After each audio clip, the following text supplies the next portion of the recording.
मंत्री बिहार सरकार में बहुत सारे हाँ आए। बने, हाँ लेकिन जिस तरीके से मिथिलेश तिवारी के प्रति लोगों में उत्साह देखा गया, काफी संख्या में ट्रेनों में भर भर के बक्सर से कार्यकर्ता बुके और पापड़ी लेकर के पहुंच रहे थे। तो वहां पर सुनने में आ रहा है कि 13,000 बोतल्स जो है वो पानी पी गए हैं लोग, अरे वाह। शुभकामना देने वाले।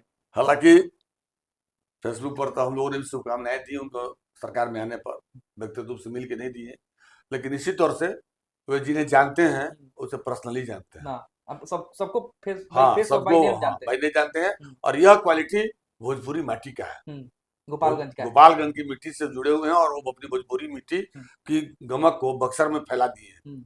भले वो टिकट लेकर आए, उतने ही दिनों में तमाम गाँव में तमाम लोगों के बीच जहां गए हर गांव में 10 आदमी इनके बने हुए, तो बने हुए चुनाव भले हार गए। 18 तारीख को शिक्षा मंत्री मिथिलेश तिवारी जी भी आ रहे हैं, जो बाबा के टिकट काट के यहाँ चुनाव भी लड़े थे, लोकसभा में 4 लाख वोट भी लाए थे।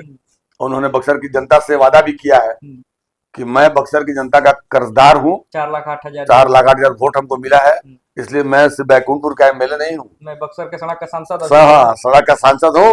और जब तक बक्सर के अपने किए गए चुनावी वादों को पूरा नहीं कर लेता, तब तक मैं चैन की बंसी नहीं बजने दूंगा। लेकिन भव्य तैयारी यहाँ पर भव्य स्वागत की ना, अरे बात कही है, अभूतपूर्व होने वाली है। अभूतपूर्व क्या, कई सेनाएं वहां लगी हुई हैं, एक दूसरे से छुपा करके तैयारी कर रहे हैं। हाँ हमको भारी पड़ना है। हाँ तो किरान से बुलडोजर किरान, सिक्का से तौले जाएंगे, दूध से नहवाए जाएंगे, क्या क्या चलने वाला है देखने को मिलेगा। ईश्वर करे कि इसी सब परंपराओं को जिंदा रखें, दूध से नहाए, बाबा भोलेनाथ उनको उसी तरह चमकते दमकते भारत सरकार में भेज दें, बक्सर का सेवा करें।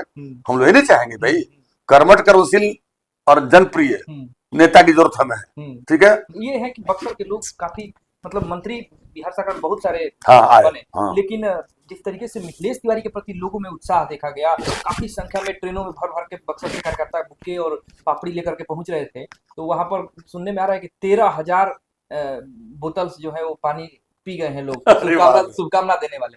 हालांकि फेसबुक पर तो हम लोगों ने भी शुभकामनाएं दी उनको सरकार में आने पर, व्यक्तिगत रूप से मिल के नहीं दिए, लेकिन इसी तौर से वे जिन्हें जानते हैं उसे पर्सनली जानते हैं। सबको फेस और बाय नेम जानते हैं।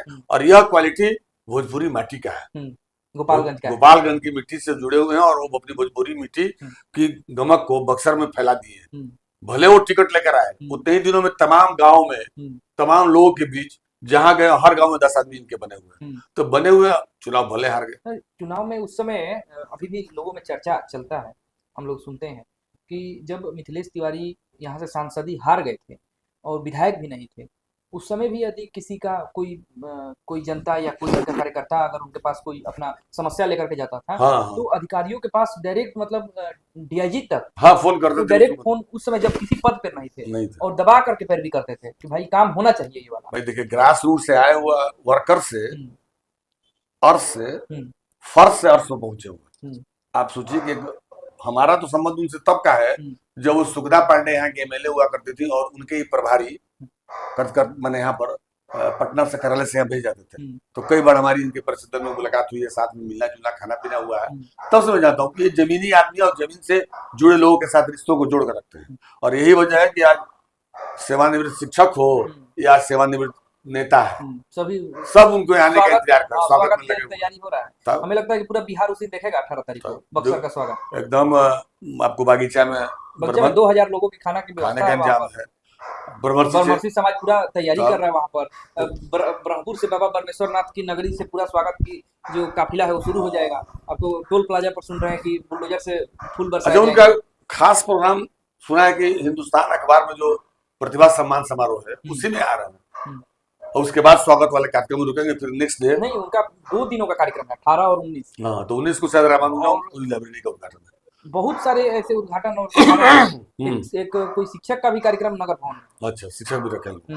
शिक्षकों का कार्यक्रम है नगर भवन में। तो शिक्षा मंत्री बहुत सारे कार्यक्रम हैं जो हम लोगों को जानकारी नहीं हो पा रहा है, लेकिन मतलब सभी लोग 18-19 के बीच में ही सारे लोग अपना तैयारी करके रखे हुए हैं कि हमारा भी उद्घाटन करेंगे, हमारे कार्यक्रम में 2 मिनट के लिए आएंगे। हमें तो लगता है कि इतना माला पड़ेगा कि उनका गर्मी में जो है ना नहीं, लेकिन मेरा ये जरूर कहना है कि ऐसे जनप्रतिनिधि की आवश्यकता है जो बिना किसी पद पर रहते हुए जनता के समस्याओं का समाधान कराने के लिए अधिकारियों पर चढ़ बैठा है। अब तो मंत्री बन गए हैं, तो हमें लगता है कि अब लोगों को उम्मीद उनसे काफी जग गई है और शिक्षा व्यवस्था, बिहार की जो शिक्षा व्यवस्था को लेकर पूरे देश में चर्चा रहता है कि यहाँ पर शिक्षा 4 नंबर, 2 नंबर, 3 नंबर में नहीं, 4 नंबर में चलता है शिक्षा। तो घर बैठे रहते हैं लोग और उनका पेपर लीक हो जाता है। तो ये सब हमें लगता है कि इनके आने के बाद कुछ बदलाव होंगे, चूँकि जिस तरीके से उन्होंने आते-आते और शपथ लेने के साथ ही सभी मुद्दों पर उन्होंने जवाब दिया है। मुख्यमंत्री के भी प्रिय पात्र हैं। हाँ, मुख्यमंत्री तो उस समय तो टिकट लेकर के आए थे, तो कहा जा रहा था कि यहीं इनका जो टीम है वही टिकट यहाँ से दिलवाई है। अब लग रहा है कि ब्राह्मण के जो बड़े चेहरे की बात पूर्वांचल से हो रही थी, अब मिथिलेश तिवारी उसका जगह लेंगे, क्योंकि अश्वनी चौबे ब्राह्मण के सबसे बड़े चेहरा माने जा रहे थे। उसके बाद मंगल पांडे को देख रहे थे, लेकिन दोनों साइड लाइन कर दिया। मंगल पांडे तो अब संटिंग में चले गए हैं, तो अब तो मिथिलेश तिवारी ही पूरा हाँ, रथ को संभाल रहे कहा हैं। जा सकता है, कहा जा सकता है कि वो अब ये लोग जो साइड लाइन चले गए हैं, तो यह कहा जा सकता है कि यह संभव है। अभी तो हम सुन रहे हैं कि मिथिलेश तिवारी जी के शिक्षा मंत्री बनने के बाद यहाँ पर जो उनके खास दिखाने वाले लोग हैं, उन पर काफी उनका ये है, काफी डांट फटकार भी किए हैं कि कोई डीओ और बीओ के चैम्बर में जाकर के मेरे नाम पर वसूली नहीं करेगा, मीटिंग नहीं करेगा, ऐसा भी हमको सूचना मिली है कि भाई अगर आपको सूचना मिली है तो निश्चित रूप से वो सूचना है सही, चूंकि आप तो तंत्र के आपकी बहुत पकड़ रहती डांटे हैं कि मेरा नाम पर कहीं से भी किसी तरह का कोई दलाली और कमीशन खोरी और ट्रांसफर पोस्टिंग के नाम पर कोई। देखिए, हर नेता बोलते रहते हैं, लेकिन जो कार्यकर्ता है वो तो अपनी समस्याओं को लेकर जाएंगे और जो बताएंगे कि मंत्री जी से हमारे करीब के रिश्ते हैं, तो ये तो स्वाभाविक सी प्रक्रिया है, नेचुरल। इसमें कोई वो कार्यकर्ता अपराध थोड़ा कर रहा है, अपराध सही नहीं कर रहा। नेता तो इस तरह नहीं बोलेंगे तो सब लोग वही ना काम करना शुरू होगा। तो मिथिलेश तिवारी ने अपना पॉलिटिकल आदमी है ना, तो पॉलिटिकल रूप से उन्होंने कहा कि अपना काम निकाल लिया है। लेकिन जो भी अंदरूनी चीजें हैं कि उन्होंने यहाँ पर डांट लगाई है, यहाँ के जो ज्यादा चलने वाले उनके नाम पर लोग हैं, होने वाले लोग, हाँ, कि भाई इधर उधर हमारे नाम करना नहीं है